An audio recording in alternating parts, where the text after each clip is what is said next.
Hello mga mare, for today's video, ito pa nga yung nakaraang video namin ng bagong dating nga si Mr. Nakbaka. Diyos ko, dumating yung 2025, ngayon ko pa nga lang siya na voice over at na-upload, nakshuta. Sa mga oras nga na ito mga mare, dahil bagong dating nga si Mr. ay Diyos ko, inuna na nga niya to dahil nakita niya ang marumi yung bahay. Darating daw kasi yung mama niya mga mare, kaya eto, naglilinis siya. Go, sipag-sipagan.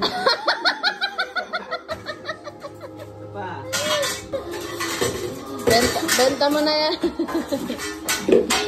Yan. Diyos ko, pwede naman palang ganyan eh.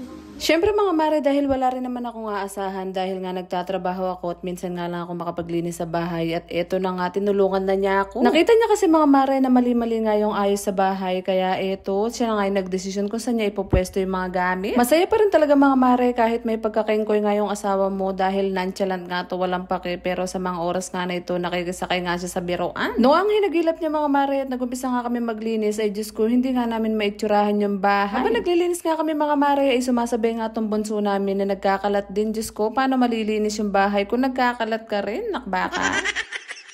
Hindi talaga may iwasan na palaging marumi yung bahay mga mare, lalo na nga pag may bata kang maliit ay Diyos ko, maya-maya nagkakalat. Hindi ko rin naman ito malilinis mag-isa mga mare dahil nga nagtatrabaho nga ako sa gabi at umaga nga ay natutulog ako at minsan nga lang ako mag-day off. At dahil nga mainit sa loob mga mare, pag nagluluto nga kami ay naisipan nga ni Mr. na ilabas nga yung kalan namin dahil nga mas presko nga sa likod. At dahil maliit nga rin yung kusina namin mga mare, yung tauban nga namin ng plato ay dati nakalagay lang dyan sa gilid ng lababo, kaya nga nilagay na rin namin sa lamesa para hindi masyadong masikip. Siya na nga rin mga mare yung pinag-scrub ko dyan sa lababo dahil nga sanay na sanay naman siya dito dahil sa barko, ito nga yung trabaho niya, naglilinis. Chares!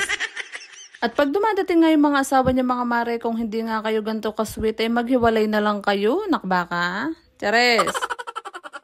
At habang busy nga siya naglilinis dyan mga mare, kinakantahan ko nga siya para naman kiligin siya at sipagin pa siya maglinis dahil darating naman yung mama niya. Chares. At dahil patapos na rin nga kami mga mare, tinulungan ko na nga rin siya magwalis-walis at ako na nga rin na nagmap dyan, Diyos ko, para naman hindi siya mapagod ng gusto dahil may laban pa kami mamayang gabi.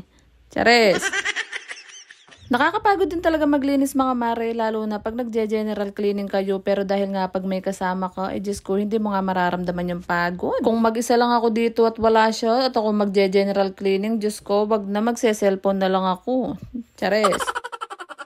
So, ito na nga mga mare, after nga namin maglinis, ay ito na nga yung itsura ng likuran namin. Naka-organize na nga pati yung mga washing machine. Ay, Diyos ko, nakatabi na nga siya. Mas umaliwalas na nga tignan mga mare yung likuran namin kaysa nung una. Diyos ko, kala mo binagyo. Medyo umaliwalas na rin ng konti mga mare yung lababo namin, tsaka yung lamesa namin dito kung saan nga pinatong yung mga tauban ng plato. Dito nga muna namin pinatong mga mare sa lamesa nga na luma dahil wala pa nga kaming nabibili ng mga organizers. Kaya dito na nga muna namin pinagtyagaan ipatong. Ang importante naman mga mare ay nakapaglinis at general cleaning nga kami dahil nga darating nga si mama niya. Diyos ko, may mga darating nga na bisita. Nakakahiya naman din kasi mga mare dahil galing pa nga sila sa Mindoro at ilang araw nga silang mag-i-stay dito para nga magbakasyon dahil nandito nga ang asawa ko. Siyempre, baka naman isipin nila na wala kaming kalinis-linis sa bahay. Diyos mio. Chares.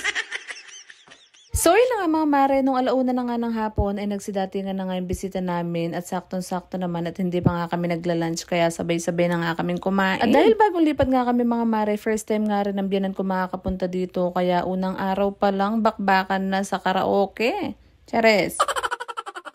Part 1 pa lang to mga mare, may part 2 at part 3 pa nga kaya sana patuloy niyo sanang suportahan yung mga video namin. Salamat!